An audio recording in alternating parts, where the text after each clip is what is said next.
നല്ല സിനിമാ സങ്കല്പമായിരുന്നു അദ്ദേഹത്തിൻ്റെ. എപ്പോഴും നല്ല സിനിമകളെക്കുറിച്ച് മാത്രം സംസാരിക്കുന്ന, നല്ല സിനിമകൾ എടുക്കണം എന്ന് ആഗ്രഹിക്കുന്ന ഒരു ചലച്ചിത്രകാരനായിരുന്നു ഹരികുമാർ. ഒപ്പം പ്രിയപ്പെട്ട ഒരു സുഹൃത്ത്. ആ വേർപാട് തീർച്ചയായിട്ടും വലിയ ഒരു നഷ്ടം തന്നെയാണ്.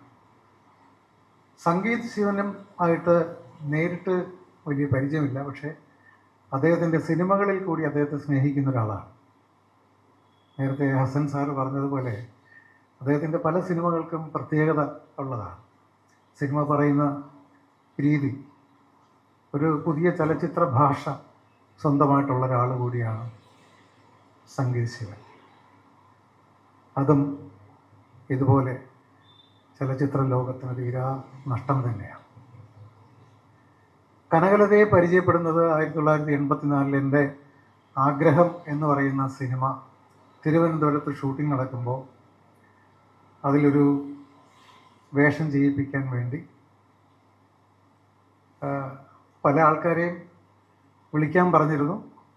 ഒരു ദിവസം ഒരു അമ്മയും മകളും വന്ന് എന്നെ കണ്ടു. നാടക ആർട്ടിസ്റ്റാണെന്ന് പറഞ്ഞു. അങ്ങനെ ആ സിനിമയിൽ കനകലതയെ കാസ്റ്റ് ചെയ്തു. അതിനുശേഷം പല സിനിമകളിലും കനകലത ഉണ്ടായിരുന്നു. കനകലതയുടെ കലാകാരി എന്നുള്ള നിലയ്ക്കുള്ള ഉയർച്ചയും മാനസികമായിട്ടുള്ള തകർച്ചയുമൊക്കെ ഇടയ്ക്ക് അറിഞ്ഞിരുന്നുവെങ്കിൽ പോലും ഭാഗ്യലക്ഷ്മി പറഞ്ഞതുപോലെ അതിനകത്തേക്കൊന്നും നേരിട്ട് ഇടപെടാൻ സാധിച്ചിട്ടില്ല. ചില സാങ്കേതിക പ്രശ്നങ്ങൾ അതിനകത്തുണ്ട് താൻ. നമുക്കൊരു പുരുഷനായ കലാകാരൻ്റെ കാര്യങ്ങളിൽ ഒരു പക്ഷേ കുറച്ച് കൂടുതൽ ഇടപെടാൻ സാധിച്ചെന്ന് വരാം. ഒരു സ്ത്രീയുടെ പ്രശ്നങ്ങളിലേക്ക് ഇറങ്ങി ചെല്ലുമ്പോൾ ഒരുപാട് കാര്യങ്ങൾ ആലോചിച്ച് വേണം നമ്മൾ അതിലേക്ക് പ്രവേശിക്കാൻ. കനകലത മരിച്ച ദിവസം ഞാൻ തിരുവനന്തപുരത്ത് ഇല്ലായിരുന്നു. പിറ്റേ ദിവസമാണ് ഞാൻ എത്തിയത്, അവരുടെ വീട്ടിൽ പോയത്. അപ്പോഴാണ് നമ്മൾ പോലും അത്ഭുതപ്പെടുന്ന, കേട്ടാൽ സങ്കടപ്പെടുന്ന കുറേ കാര്യങ്ങൾ. ഒരു ദൈവത്തെ പോലെ കൊണ്ടു നടന്നൊരു ചേച്ചിയുണ്ട് കനകലതയ്ക്ക്. ആ ചേച്ചി പറയുന്നത്, ആ ചേച്ചിയെ കണ്ടപ്പോൾ തന്നെ എനിക്ക് ഒരുപാട് ദിവസങ്ങൾ ഇങ്ങനെ ഓർമ്മ വന്നു. എന്നിട്ട് ആ ചേച്ചി എന്നോട് പറഞ്ഞതാണ്, താമസിക്കുന്ന വീട് ആ ചേച്ചിയുടെ പേരിൽ വിൽപ്പത്രം എഴുതി വെച്ചിരിക്കുകയാണ്. ദൈവത്തെ പോലെ ആ ചേച്ചിയെ കൊണ്ട്. ആ ചേച്ചി കല്യാണം പോലും കഴിച്ചിട്ടില്ല ഈ അനിയത്തിക്ക് വേണ്ടി. എന്നിട്ട് അവിടെ ഒരു അനന്തരവനുണ്ട് കനകലതയ്ക്ക്. ഞാൻ ചെല്ലുമ്പോൾ അനന്തരവൻ ഓട്ടോ ഓടിക്കുന്ന ആളാണ്. ഈ ചേച്ചിയുടെ കാലശേഷം ആ വീട് അനന്തരവന് എഴുതി വച്ചിരിക്കുകയാണ്. ഇത് കനകലതയ്ക്ക് സുഖം ഇല്ലാതായ സമയത്ത് തന്നെ ഈ വിൽപ്പത്രം എഴുതി വയ്ക്കുകയുണ്ടായി.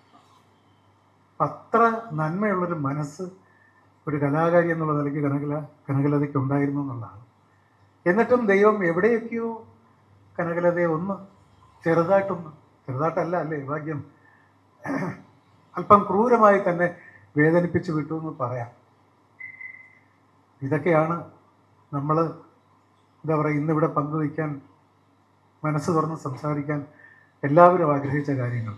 രാമേന്ദ്രനോട് പറഞ്ഞായിരുന്നു, ബിജു വട്ടപ്പാറ എന്ന് പറയുന്നൊരു സംവിധായകൻ 3-4 സിനിമയ്ക്ക് തിരക്കഥ എഴുതി. എൻ്റെ കനകസിംഹാസനം എന്ന സിനിമയ്ക്കും അദ്ദേഹത്തിൻ്റെ തിരക്കഥയായിരുന്നു. അദ്ദേഹവും ഇന്നലെ മരിച്ചു.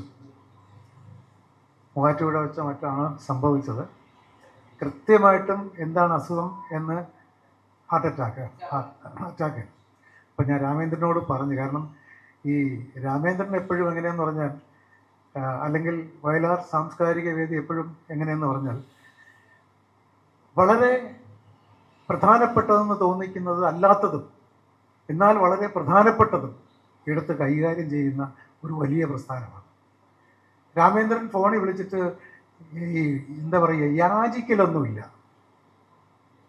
നാളെ ഹരികുമാറിൻ്റെ, സംഗീത് ശിവൻ്റെയും കനകലതയുടെ അനുസ്മരണമാണ്, വരണം. ഞാൻ ഇതിനു മുമ്പ് വേറെ സ്ഥലത്ത് പറഞ്ഞിട്ടുണ്ട്.